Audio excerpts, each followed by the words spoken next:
গৃহশিক্ষক YouTube চ্যানেলে সকল ছাত্রছাত্রীদের জানাই শুভকামনা। আজ আমরা এই ক্লাসে মাধ্যমিক ইতিহাসের ২ নম্বর বা দ্বিতীয় অধ্যায় সংস্কার বৈশিষ্ট্য ও পর্যালোচনা এই অধ্যায় থেকে তোমরা কোন বিষয়গুলো খুব ভালোভাবে পড়বে সেই বিষয় নিয়ে আমরা একটা ক্লাস করাবো। ঠিক আছে? তাহলে তোমরা যারা আমাদের চ্যানেলে প্রথম তারা চ্যানেলটাকে সাবস্ক্রাইব করে বেল আইকনটা প্রেস করে রাখবে। আর আমাদের চ্যানেলে নতুন ক্লাসগুলো তাহলে তোমরা অবশ্যই দেখতে পাবে। আর আমাদের এই ক্লাসগুলো তোমরা বন্ধুদের মধ্যে অবশ্যই শেয়ার করবে। আর আমাদের ক্লাস ভালো লাগলে তোমরা অবশ্যই লাইক করবে। ঠিক আছে? তাহলে আমরা আমাদের চ্যানেলে ইতিহাসের প্রত্যেকটা বিষয়কে খুব সহজভাবে বোঝাবো, যাতে তোমরা খুব সহজেই সেগুলো বুঝতে পারো। ঠিক আছে? যাদের ক্লাস 9 এ ইতিহাস পরীক্ষা খুব ভালোভাবে হয়নি বা ইতিহাসে যারা ভালো নম্বর পাওনি, তারা আমাদের এই ক্লাসগুলো দেখলে মাধ্যমিকে ইতিহাস পরীক্ষায় তোমরা খুব সহজেই ভালো নম্বর পাবে এবং তোমরা তোমাদের যে তফাৎটা হবে ক্লাস 9 আর 10 এর রেজাল্টের, সেটা তোমরা অবশ্যই দেখতে পাবে। ঠিক আছে? ক্লাস 9 এ তোমরা ইউরোপের ইতিহাস পড়েছিলে। এখানে আর ওগুলো পড়তে হবে না। এখানে তোমরা পড়বে যেটা পুরোটাই হচ্ছে আমাদের ভারতের ইতিহাস। ঠিক আছে? তাহলে আমাদের ২ নম্বর অধ্যায়ের কি নাম? ২ নম্বর অধ্যায়ের আমাদের নাম হচ্ছে যে সংস্কার ও বৈশিষ্ট্য পর্যালোচনা।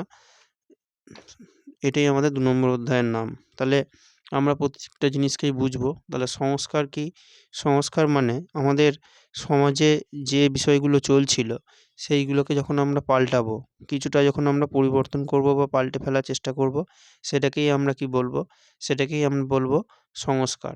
ঠিক আছে? মানে যেমন আমরা দেখি যে আমাদের বাড়ির কাছাকাছি কোনো জায়গায় পুকুরের সংস্কার হয়। তার মানে সেই পুকুরটাকে হয়তো নতুনভাবে কাটা হয় বা করা হয়। তাহলে আমাদের সমাজটাকে ঠিক সেইভাবে কিছু পরিবর্তন করা হয়েছিল, কিছু জিনিস পাল্টানো হয়েছিল। সেটাই হচ্ছে যে সংস্কার। এর কিছু বৈশিষ্ট্য আর কিছু আলোচনা আছে, এগুলোই আমরা দেখব। ঠিক আছে? আর এর সাথে তোমরা ১ম অধ্যায় থেকেই ২ নম্বর অধ্যায় থেকে যেটা অবশ্যই পড়বে সেটা কি? সেটা হচ্ছে যে সংবাদপত্র, সাময়িক পত্র ও সাহিত্যে সমাজের প্রতিফলন। তাহলে সাময়িক পত্র মানে কি? মানে যেগুলো কিছু সময়ের জন্য বেরোতো। ঠিক আছে? আর সংবাদপত্র মানে খবরের কাগজ। এখনকার দিনে তোমরা যেসব জিনিস খবরের কাগজ যেগুলো দেখো, যেমন তোমরা আনন্দবাজার কাগজ দেখো বা বর্তমান কাগজ দেখো, এছাড়া আরও অনেক কাগজ আছে। ঠিক আছে? এইগুলোকে আমরা কি বলি? সংবাদপত্র। এগুলো তখনকার দিনেও বেরোতো। ঠিক আছে? আর কি? আর সাহিত্য। সাহিত্য মানে কি? বিভিন্ন বই হতে পারে। ঠিক আছে? সেইগুলোকে কি বলে? সাহিত্য বলে। ঠিক আছে? যেমন তোমরা সংবাদপত্র এই সাময়িক পত্র বলতে তোমরা যেটা পড়বে সেটা হচ্ছে যে মামাবোধিনী পত্রিকা, যেটা তোমাদের বইয়ে আছে, এটা একটা সাময়িক পত্র। আর সংবাদপত্র কোনটা? হিন্দু পেট্রিয়ট, গ্রামবার্তা প্রকাশিকা, এই দুটোই হচ্ছে তোমাদের সংবাদপত্র। আর সাময়িক এই সাহিত্য হচ্ছে নীলদর্পণ আর হুতুম প্যাঁচার নকশা, এগুলো হচ্ছে সাহিত্য। ঠিক আছে? তাহলে এবার এছাড়া আমরা যখন পরে অন্য ২ নম্বরের প্রশ্ন আলোচনা করব, তখন আমরা সাময়িক পত্র আর সংবাদপত্রের পার্থক্য দেখলে তখন আমরা মোটামুটি বুঝতে পারব। ঠিক আছে? তাহলে এই বিষয়গুলো অবশ্যই আমাদেরকে খুব ভালোভাবে পড়তে হবে। ঠিক আছে? আর এখান থেকে যে তোমাদের বইয়ের ১ম এই যে ৫ টা জিনিস আছে, একটা হচ্ছে যে বামাবোধিনী। ঠিক আছে? তাহলে এই বামাবোধিনীটা এইটা একটা তার মানে সাময়িক পত্র। ঠিক আছে? মানে কিছু সময়ের জন্য বেরোতো এগুলো, এই জিনিসটা। আর এটা কত সালে প্রকাশিত হয়েছিল, এগুলো কিন্তু খুব ভালোভাবে পড়বে। দুঃখিত, একটু গলা ধরে গেছে। বামাবোধিনী যেটা আছে এটা কিন্তু খুব ভালোভাবে তোমরা অবশ্যই পড়বে। এটা ১৮৬৩ সালে এটা প্রকাশিত হয়েছিল। আর এর সম্পাদক কে ছিলেন এইটা অবশ্যই পড়তেই হবে। সম্পাদক ছিলেন উমেশচন্দ্র দত্ত। এরপরে হিন্দু পেট্রিয়ট, এটা ১৮৫৩ সালে প্রকাশিত হয়েছিল। সম্পাদক ছিলেন হরিশচন্দ্র মুখোপাধ্যায়। এরপরে গ্রামবার্তা প্রকাশিকা, এটা একটা কিন্তু সংবাদপত্র। হিন্দু পেট্রিয়টও সংবাদপত্র, এটা ১৮৬৩ সালে। এর সম্পাদক ছিলেন কাঙাল হরিনাথ মজুমদার। তাহলে এই বামাবোধিনী আর গ্রামবার্তা প্রকাশিকা, এই দুটোই কিন্তু ১৮৬৩ সালে। ঠিক আছে? আর নীলদর্পণ, এটা একটা মানে আমাদের সাহিত্য বা একটা বই বলা যেতে পারে। ঠিক আছে? এটা ১৮৬০ সালে দীনবন্ধু মিত্র এর সম্পাদক ছিলেন বা লিখেছিলেন নাটকটা। আর হুতুম প্যাঁচার নকশা, এটা ১৮৬১ সালে কে লিখেছিলেন? কালীপ্রসন্ন সিংহ এই নাটকটা লিখেছিলেন বা এটা তিনি লিখেছিলেন। ঠিক আছে? তাহলে এগুলোই খুব ভালোভাবে এই অধ্যায় থেকে শর্ট কোয়েশ্চেনের মতোই বা যা খুশি বলো অবশ্যই পড়ে রাখতে হবে। এবার এবার কি? এবার তাহলে এই যে যেগুলো আমরা বললাম, এই যে ৫ টা জিনিস, এই ৫ টা জিনিস তাহলে সমাজ সংস্কারে কীভাবে করেছিল সেইগুলোই আমরা বলবো। ঠিক আছে? তাহলে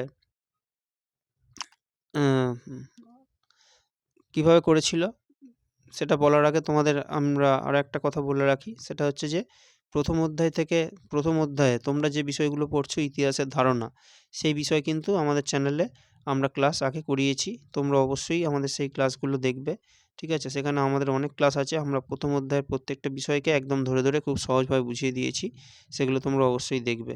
আর প্রথম অধ্যায়ের থেকে আরও যদি তোমরা ক্লাস চাও সেটা তোমরা কমেন্ট করে অবশ্যই জানাবে, তাহলে আমরা আবার প্রথম অধ্যায়ের ক্লাসগুলো কিন্তু করাবো, ঠিক আছে? ঠিক আছে। আচ্ছা, তাহলে এই যে বামাবোধিনী, এই বামাবোধিনীতে কী করা হয়েছিল? এই বামাবোধিনী এইটা ছিল কিন্তু এখানে কিন্তু প্রধানত মেয়েদের, নারী মানে বামা মানে কি? বামা মানে হচ্ছে যে নারী। তাহলে নারীদের নিয়ে বা মহিলাদের নিয়ে কিন্তু এখানে অনেক কিছু লেখা বেরোতো, ঠিক আছে? এবং এই লেখাগুলো পড়ে সেই সময়কার যারা আরও মহিলারা যারা ছিল তারা কিন্তু বিশেষভাবে তাদের নানা রকম যে সমস্যাগুলো সেগুলো তারা জানতে পারত, ঠিক আছে? তাহলে এইভাবেই কিন্তু এগুলো কাজ করা হতো, বা সমাজের কিছু পরিবর্তন কিন্তু এখানে এর মধ্যে দিয়ে হয়েছিল, ঠিক আছে? আর এরপরে হিন্দু পেট্রিয়ট। তাহলে এই যে 5টা জিনিস পড়বো আমরা, এখানে প্রত্যেকটাতেই কিন্তু সমাজের বিভিন্ন যে সমস্যা বা বিভিন্ন যে দিকগুলো সেইগুলো কিন্তু তুলে ধরা হতো। বিভিন্ন যে মানে সমাজটার কোন কোন দিকে সংস্কার করা যায় বা কী কী পাল্টানো যায় যাতে সমাজটা আরও ভালোভাবে চলতে পারে, সেই বিষয়গুলো কিন্তু এখানে প্রত্যেকটাতেই তুলে ধরা হতো। তাহলে হিন্দু পেট্রিয়ট, এখানেও কিন্তু আমরা এই কাগজটা দেখতে পাবো আমরা হরিশ্চন্দ্র মুখোপাধ্যায় কীভাবে সেই সময় সমাজের মানুষের অত্যাচার, আর এখানে সেই সময় ইংরেজরাও কিন্তু সমাজে ছিল আমাদের সমাজে, তাহলে তারাই কিন্তু অত্যাচার করতো। আর এছাড়া জমিদাররা কীভাবে অত্যাচার করতো সেইগুলো কিন্তু তিনি তুলে ধরেছিলেন। তাহলে এইগুলো কেন করেছিলেন? কারণ এই কাগজটা যারা পড়বে তারা এই পুরো সমস্ত মানুষের খবর তারা কিন্তু জেনে যাবে, এবং তারা কী হবে, তারা সেদিক থেকে তারা নিজেদেরকে সামলে নিতে পারবে। সেইগুলোর জন্য তারা কিন্তু এগুলো তুলে ধরতেন, ঠিক আছে? আর এরপরে গ্রামবার্তা প্রকাশিকা। গ্রামবার্তা প্রকাশিকা কাঙাল হরিনাথ মজুমদার। এখানে তিনি কিন্তু গ্রামের মানুষ, একদম গ্রামের মানুষের কথা কিন্তু তিনি তার কাগজে তুলে ধরেছিলেন। যেখানে অন্যান্য কাগজে গ্রামের মানুষের কথা তুলে ধরা হতো না, তিনি এই ব্যাপারটা বুঝেছিলেন এবং সেই কারণে গ্রামের একদম সাধারণ মানুষদের কী অবস্থা, তাদের যে দুঃখ কষ্ট, সেগুলোই তিনি কিন্তু এর মধ্যে দিয়ে তুলে ধরতে চেয়েছিলেন, ঠিক আছে? আর এরপর নীলদর্পণ। নীলদর্পণ মানে এখানে এটা কীভাবে মনে রাখবে? নীলদর্পণ মানে এখানে নীল চাষ মনে রাখতে হবে, ঠিক আছে? বা নীল বিদ্রোহ মনে রাখতে হবে। নীল বিদ্রোহ তোমরা আবার 3 নম্বর অধ্যায়ে পড়বে, ঠিক আছে? তাহলে এখানে যদি নীলদর্পণ নাটক তাহলে কেন লিখেছিলেন তিনি?